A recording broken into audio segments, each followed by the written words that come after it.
Driving down Highway 45 with my grandma was supposed to be just another long, uneventful ride back home. The road stretched endlessly south, a straight shot through Nebraska into the heart of the countryside. Nothing unusual about it, until it was. One minute, we were surrounded by open skies and fields, and the next, we found ourselves in a place that couldn't possibly exist. It was a tiny town that seemed to materialize out of nowhere, and yet, there it was, an odd collection of buildings with an eerie sense of wrongness hanging in the air. The road hadn't curved or split. There was no exit, no detour. We were just suddenly there.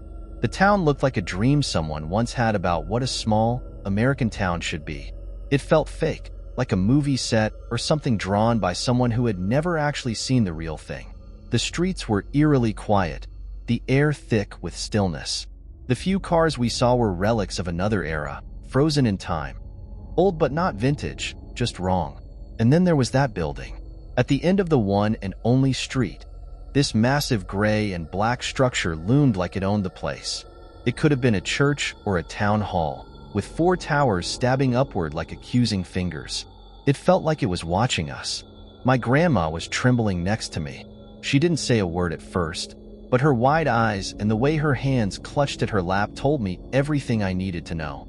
She was scared, and it wasn't the kind of scared you get when you watch a horror movie. It was the kind of scared that settles deep in your bones, the kind that whispers, "You shouldn't be here." The buildings were uncanny.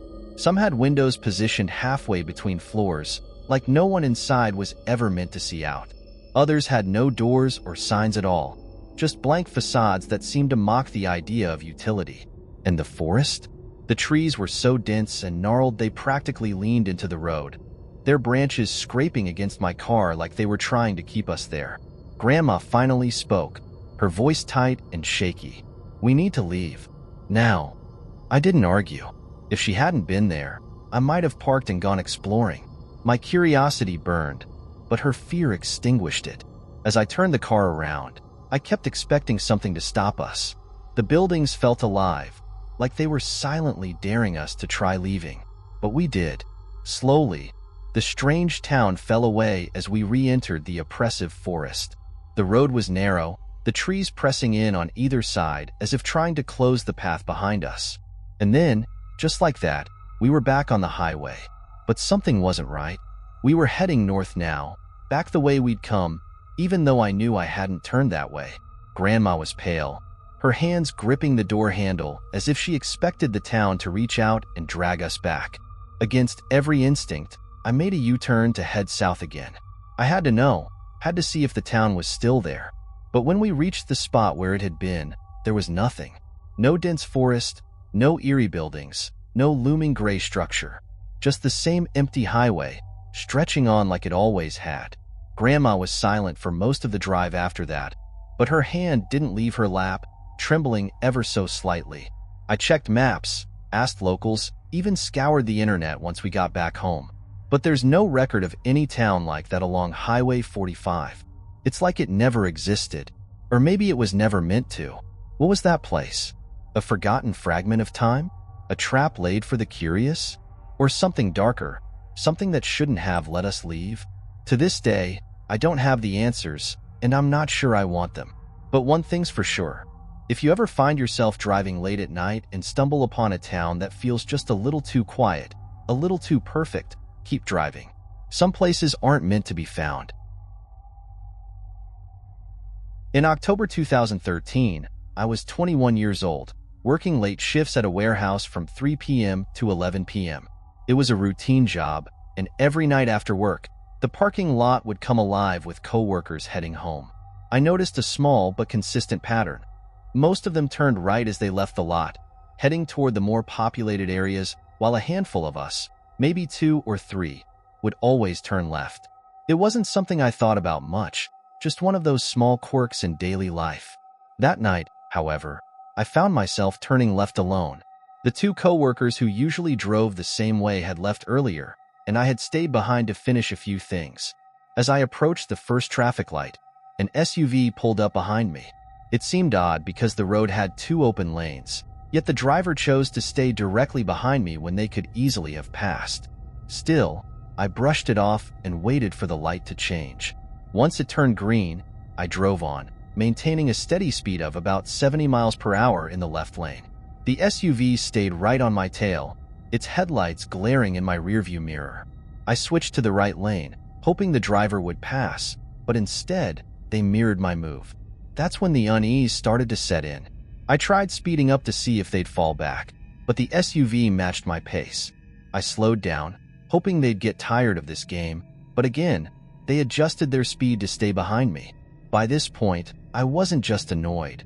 I was starting to feel a knot of fear tighten in my stomach. Something was definitely off. Originally, I'd planned to stop by my parents' house on the way home, but I decided against it. If someone really was following me, I didn't want to lead them there. I merged onto the freeway and moved into the fast lane, pushing my car to nearly 90 miles per hour. Surely, I thought, they'd give up. But no matter how fast I went, they kept up. Every lane change I made, they mirrored it. Every acceleration, every deceleration, they were right there, like a shadow I couldn't shake. When I exited the freeway toward my neighborhood, I knew there was no way I could safely go straight to my apartment complex. Instead, I passed it and pulled into a nearby gas station. I parked at one of the pumps, trying to act casual, but my heart was pounding. The SUV followed me in and parked just a few feet behind my car. I glanced in my rearview mirror, and that's when I saw them, two men, both wearing ski masks. The sight froze me. My mind raced as I tried to figure out what to do. Before I could act, two homeless men approached my car, asking for spare change. At first, I was startled, but then I realized their timing was perfect. The men in the SUV must have decided they couldn't act with witnesses around because they slowly drove away. I watched as their vehicle crept down the street, but my relief was short-lived. Just as I started to think I was safe, the SUV made a U-turn in the middle of the road and headed back toward the gas station. I knew I had to get out of there. I waited until the SUV was far enough away and then quickly pulled out of the gas station, taking a different route. This time, I managed to lose them. I drove around aimlessly for a while, checking every mirror before finally heading home. When I got to my apartment, I parked in a different spot than usual and made sure to get inside as quickly as possible. To this day, I haven't seen that SUV again, but I still think about those two homeless men. If they hadn't come up to my car when they did, I don't know what might have happened. I can only guess what the men in the SUV were planning, but whatever it was, it couldn't have been good. I truly believe those strangers saved me that night. It's terrifying to think how small, random encounters can make the difference between safety and danger. What do you think was the intention of the men in the SUV? Have you ever had an unsettling experience where a stranger's unexpected kindness changed the outcome? The first time I decided to sneak out of the house, I didn't think it would end in the kind of story that keeps you up at night. It all happened back in my first year of high school, just after winter when the nights were cold and the streets were eerily quiet. My friend Veronica, who was way more experienced with sneaking out, messaged me late one evening asking if I was up for a little adventure. We weren't planning anything crazy, just a quick trip to McDonald's to grab some food and talk about the usual drama in our lives. Looking back, it was a terrible idea for two teenage girls to roam around in pajamas and oversized jerseys in a city that wasn't exactly known for being safe. But at the time, it felt exciting. Veronica lived about 8 blocks from my cousin's house, where I was staying that night, and McDonald's was smack dab in the middle, maybe half a mile from both of our homes. Across the McDonald's was a Target, and not far from there, a Burger King. The plan seemed simple enough. Meet up in the middle, walk to McDonald's, grab food, and head home. What could possibly go wrong? We met up and started walking, chatting about everything from our dumb math teacher to which boys we liked. The streets weren't deserted, but there weren't many cars out either. We decided to cut through the large parking lot of the Target for no real reason other than it was there. The uphill incline didn't bother us, and honestly, we weren't paying much attention to our surroundings. That is, until Veronica hooked her arm around mine and whispered something that made my stomach drop. She said we were being followed. At first, I thought she was joking, but then I noticed the guy. He was about 5 feet 5 inches, wearing a blue hoodie and shorts.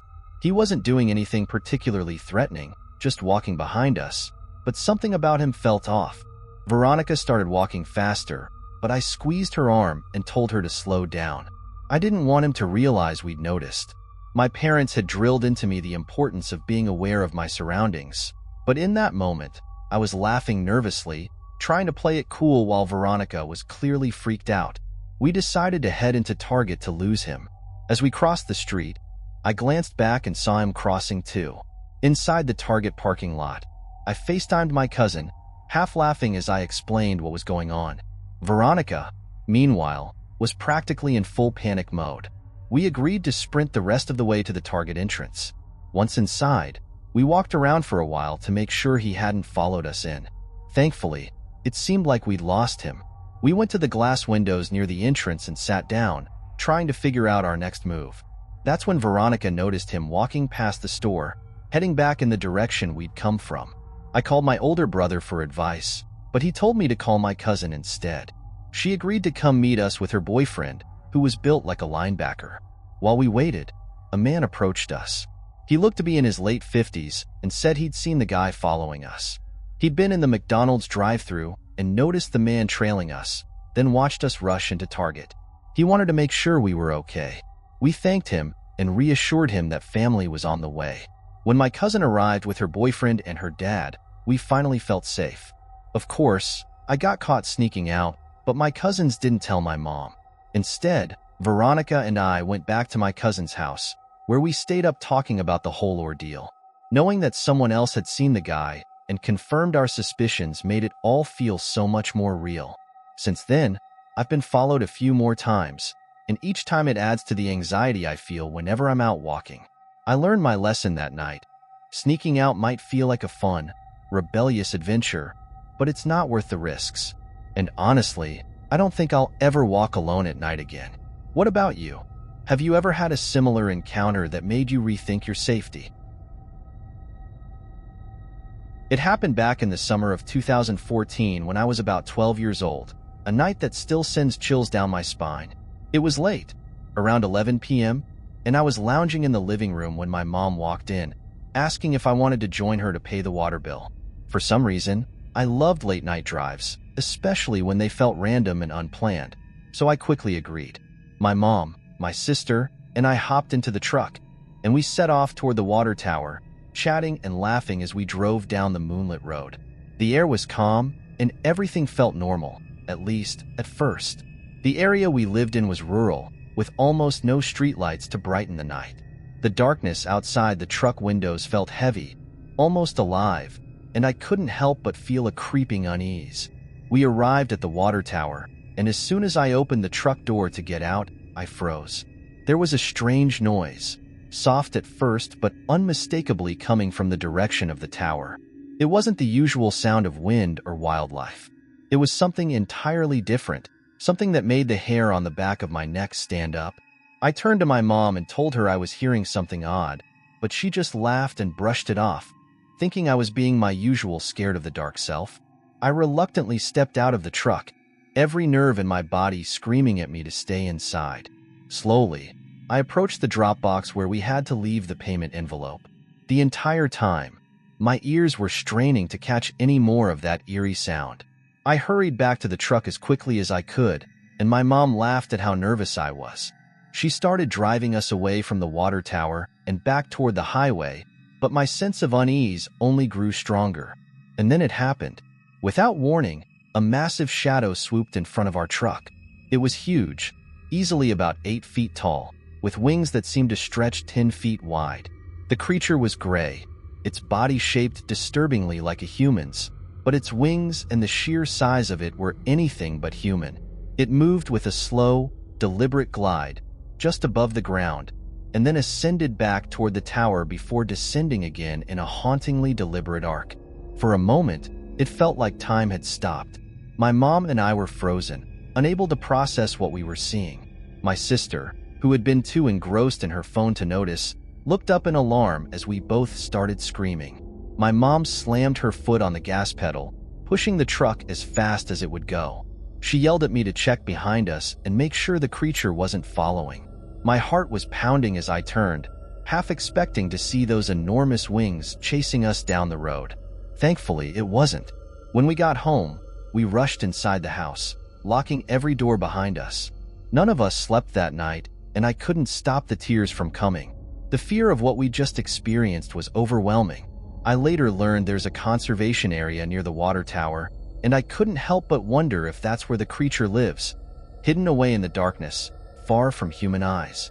About a year later, I was watching an episode of Monsters and Mysteries in America when my stomach dropped. The episode described sightings of a flying, human-like creature in the Ozarks of Missouri.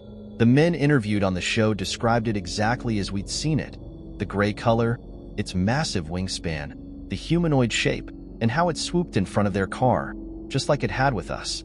The Ozarks are about 4 hours from where we live, but the match was uncanny. I ran to tell my mom, and the memories of that night came flooding back, just as terrifying as when it first happened.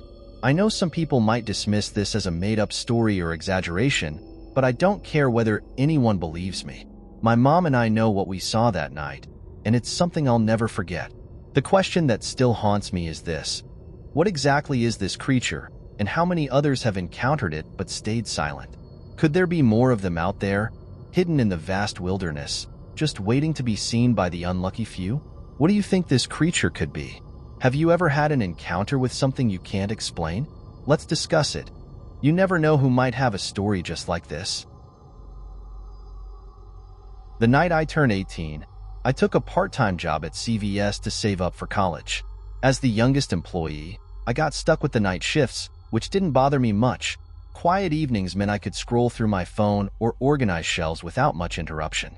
But one summer night, what started as an ordinary shift quickly became something I'd never forget. It was around 8:30 p.m., just before the pharmacy closed, when a man walked in. From the moment I saw him, something felt off. He was tall, broad, and visibly unkempt. His clothes looked stained, his hair was greasy, and he carried an aura that made me instantly uneasy. Still, I gave him the standard greeting, "Good evening. Welcome to CVS," though he didn't respond. Instead, he stared at me for a long, uncomfortable moment before heading toward the pharmacy at the back of the store. At 9 p.m., as the pharmacy techs were preparing to leave, I asked if they had rung up the man. Their puzzled looks told me they hadn't seen him since he entered. My stomach tightened. I decided to check the store's aisles, thinking he might still be browsing, but there was no sign of him. Then, as I turned toward the hallway leading to the bathrooms, I froze. There he was, standing in the dimly lit corridor, his shadow stretching across the floor. "What time do you close?" he asked, his voice low and mumbled. His gaze locked onto mine, unblinking, and the smell hit me, an overwhelming mix of sweat and decay. It took me a second to process what he had said. 9, I managed to reply, my voice shaking slightly. He didn't say another word, just shuffled past me, the awful smell lingering as he exited the store. I quickly checked the bathrooms to ensure he hadn't done anything weird, but they were spotless. Feeling slightly relieved, I glanced outside and saw him leaning against a car parked right next to mine. My stomach sank.